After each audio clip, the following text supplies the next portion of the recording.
વડોદરાની ચૂંટણી રસપ્રદ બની રહી છે। વાઘોડિયાના પૂર્વ ધારાસભ્ય મધુ શ્રીવાસ્તવે એક સભા દરમિયાન નામ લીધા વિના ડભોઈના ધારાસભ્ય શૈલેષ મહેતા પર નિશાન સાધ્યું। મધુ શ્રીવાસ્તવે કહ્યું કે તને મેં જીતાડ્યો અને મેં હરાવ્યો, તારા કરતા મારા પુત્રના વધુ મત આવ્યા હતા।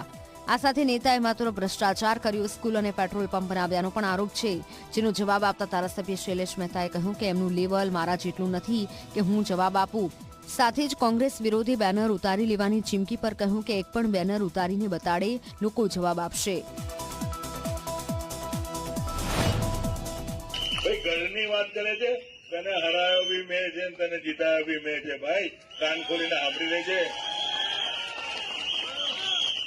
તારાથી વધારે તો મારા દીકરાના 2500 વોટ વધારે નીકળ્યા હતા। અને પેલા ભાઈ બોર્ડ લગાવીને બેઠા છે કે કોંગ્રેસ નહીં આવે। હવે ચૂંટણી પતી જશે, તારી હાલત શું થશે? અમારી ચેલેન્જ છે, જોમો કાલે બેનર ઉતારી દેજે, નહીં તો તારી હાલત ખરાબ થશે।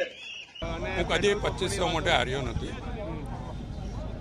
એમના લેવલ હોવું જોઈએ, જેના જવાબ આપવા જોઈએ। એમનું લેવલ મારા જેટલું નથી કે મારે એમના જવાબ આપવા। એક બેનર ઉતારે અને બતાવે છે, લોકો યુવાનો લગાવેલા છે, એ યુવાનો પાસે જાય।